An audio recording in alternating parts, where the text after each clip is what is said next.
Good morning. It is bright and early. Welcome to the Forensics Detailing channel. So a few people in the comments suggested they would like to see a degradation test to see if Phat Neut pH neutral rinseless wash puts any additional deg on. So we know it's got cleaning power, but does it put any additional degradation of LSP over a pH neutral shampoo? I think would be the thing you'd want to compare it to.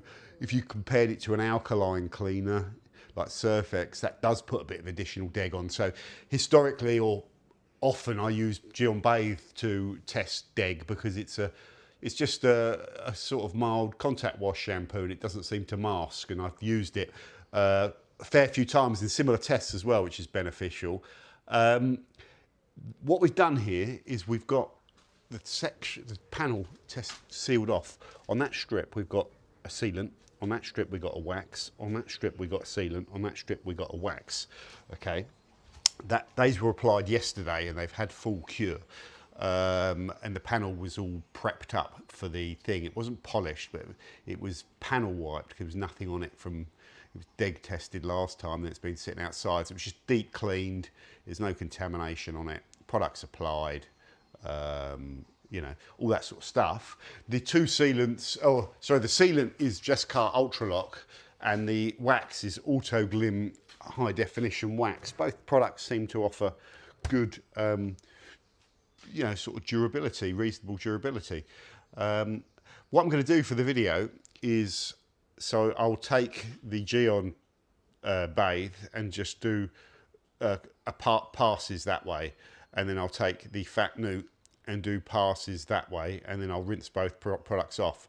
I'll do 10 passes and I'll speed that up. We'll go into turbo mode. I'm not gonna, I'll keep the thing running, but we'll speed up or else it will go on for hours. And so yeah, and then after I've rinsed, after 10 passes, I'll come back in normal speed and just show the water behavior, and then do another 10, show you, another 10, show you. You get the idea. You get the idea. Let's just have a look. It's going to be beady as hell. Yeah. So it's just important to show it. Sort of know the water cannot cling. There's no product there. And the same here. And then no product on the overlapping edges. So it's really those strips. Let's put that there. Oh.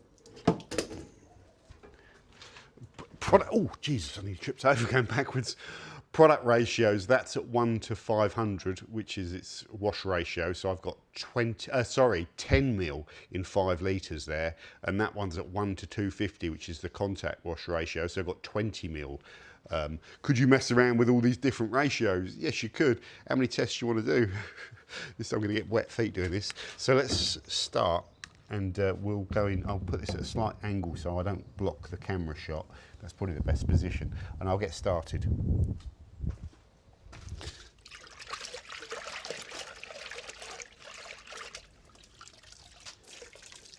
Oh. The wash mitts are the same as well. Both of them are identical wash mitts. Both clean, both look quite new. Let's get some suds.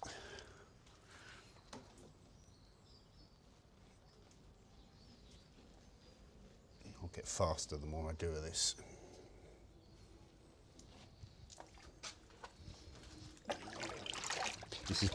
It's already been washed, swirled up.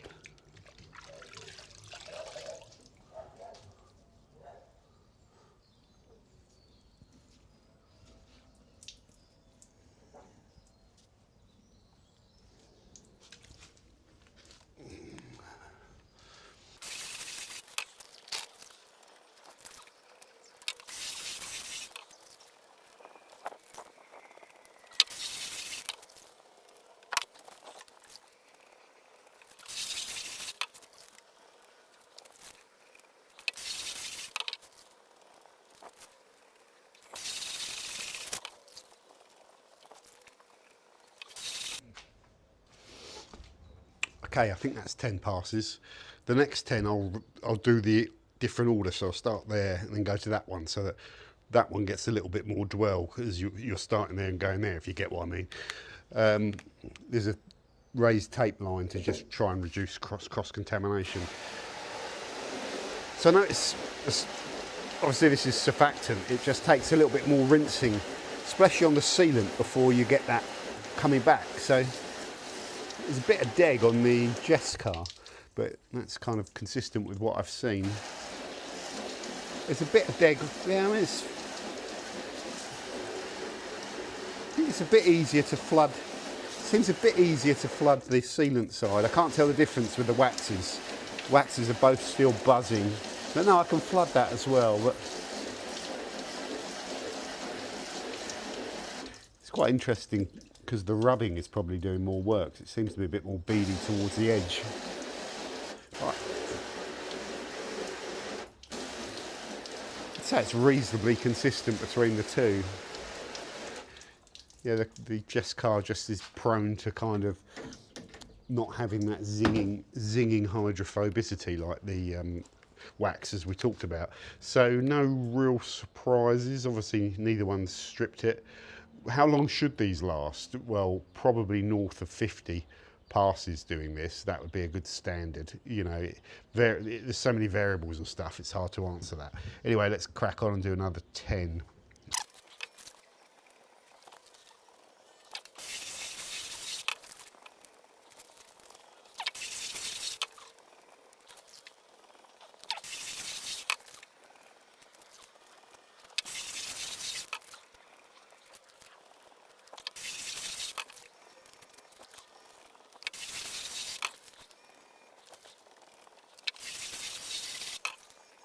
Okay, so I think that's our 20 passes complete. That wax seems unaffected. The colonite is just pooling a little bit more after that 20 washes. Kind of normal. The wax seems unaffected. And the colonite is just pooling a little bit more. I keep doing that. Especially where the contact is. So on the edge here where I'm probably rubbing less, there's less deg.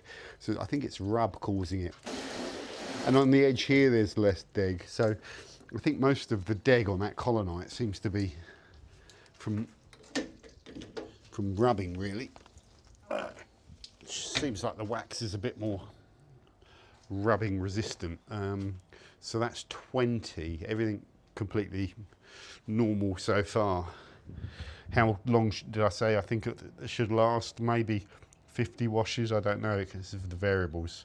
We're using synthetic wool mitts for the first time as well, so they might put a different amount of abrasion on it compared to other wash mitts, you know. Right, let's go again. Yippee. Switch. This side first.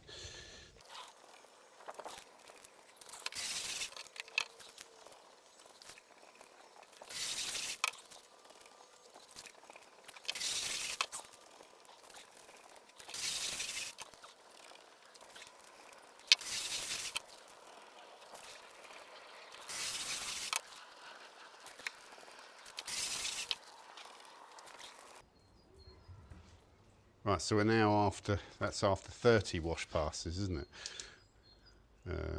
Jesus, I can't remember how many I've done. I think it's 30. Yeah, it's easy to lose count. And you could have a bucket in the middle to rinse your hands to reduce cross-contamination, but I don't think it's a major factor. So,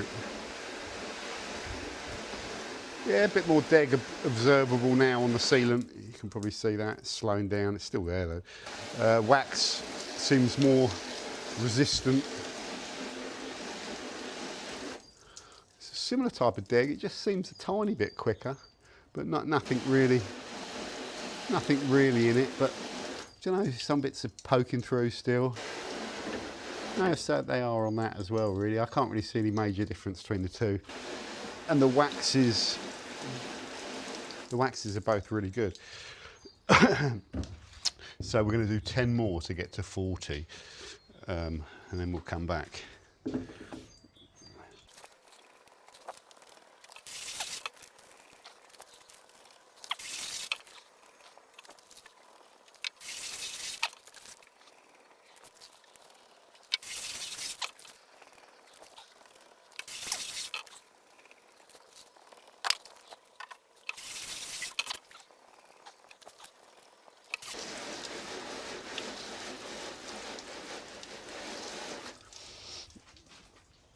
Okay, we're back. So we've washed this about 40 times.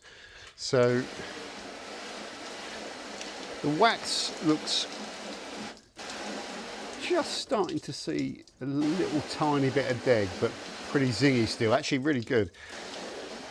The colonite sealant is degged, but still breaking through. Where there's less contact, better performance. Yeah, again, the wax here is really good, but just seeing some little slow down patch there, but really pretty unaffected. And pretty much same for the colonite. It's slowed down, it's poking through, a little bit less affected there. Is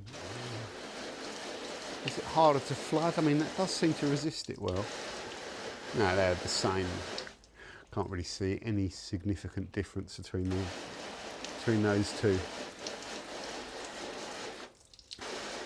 Don't know why. No, there's no significant difference. Maybe that's slightly harder to flood, but no, it isn't. They're roughly the same, man. They're roughly the same. The waxes are roughly the same. So let's come in. Apologies. Oh, sugar. I just dropped it on the floor and squirted myself. That was soul destroying, man. My back's hurting. It was soul destroying. Apologies if I miscounted any. You know, like you're sitting there counting, you can't remember if you count at the end of the thing at the start. Sometimes you're like, have I counted that wrong? If I have, I might have done 39 instead of 40 or something like that, or whatever, or 41. So generally, what I'm seeing there is the same any time I've tested deg. Yeah, so Gyeon Bathe doesn't seem to have a heavy degradation effect as a pH neutral shampoo. You know, and Phat Neut seems identical deg to the Gyeon Bathe. So conclusions really that these chemicals themselves don't have a sort of strong degradation effect when you're doing what I'm just doing there. Does dwell play a role? It could do, but I don't think you know, you could leave those to dwell for 1 minute in between each thing. It might give you something, but the bottom line is really there's no difference from that test between a pH neutral rinseless wash and a pH neutral soap. I just think both these products are mild and are going to be LSP safe, which is good, because I think with the Bilt Hamber product, you know, you're always getting people that think that high alkalinity is a measure of degradation and cleaning power, and there's going to be some people that still, when I say that say it is. It's not. We've talked about it before. It's not an accurate yardstick on anything other than where it sits. I've done this speech so many times. It's like you have to understand what the materials are, specifically what they all are in that blend of kind of materials. So the Gyeon is, you know, a surfactant thing. The Phat Neut, I don't know. I don't think that's surfactant, but I don't want to talk about what it could or couldn't be because I don't know. But I don't think that's surfactant. It doesn't feel like surfactant to me. So yeah, but neither of them seem to have a degradatory effect on your LSP to the point, you know, the contact of the media will do more deg. But even that wash media deg, I think, is irrelevant to the biggest deg. The biggest deg is, does your car sit outside or is it in a garage? That will affect your LSP more than anything. Okay, if you put a clean porcelain tile on this floor, left it for 6 months and come back, it'll be clean. If you put a clean porcelain tile on the floor out there, come back in 6 months, it'll be black. It's the environment getting at it. Conditions, time of year, how often you drive the car are much bigger factors than the wash, typically. Well, typically, because you could throw something on it, you know, you could throw brick acid on it or something. There are chemicals that will degrade rapidly. So yeah, typically, but the bottom line is I don't think deg in today's detailing arena is a massive thing. I think if you're worried about deg, like get a garage. That's the bottom line. I think, yeah, there's so many protection products. There's quick detailers you can spray when you dry the car that will put down like months and months of protection. There's spray and rinse things. There's ceramic shampoo things. You can have protection when you want it on tap. But people seem to be very worried about deg. I suppose it might be more worrying with their ceramic coating, but although coatings are more resistant to these surfactants generally as well, and the same rules apply. So yeah, from the looks of it, both these products and Phat Neut, that was the one that was of interest really. We're using that because we've used it so many times and they seem the same. So yeah, really good. That's how long was that? That is 40 minutes of my life that I ain't going to get back. And I know a lot of you watching this video are saying the same thing, but at least you got the fast forward bits. At least you ain't got wet feet. And then there'll be another comment asking me to test something else next. You know, it'd be good if someone else could test some of this stuff as well. Because this sort of content isn't going to set the detailing kind of world alight, is it? And it's just labour. And I've got stuff to get on with today. So, but it was been fun anyway. Yeah, we needed to do that. That was a good sanity check. So that's cool. See you later, dude.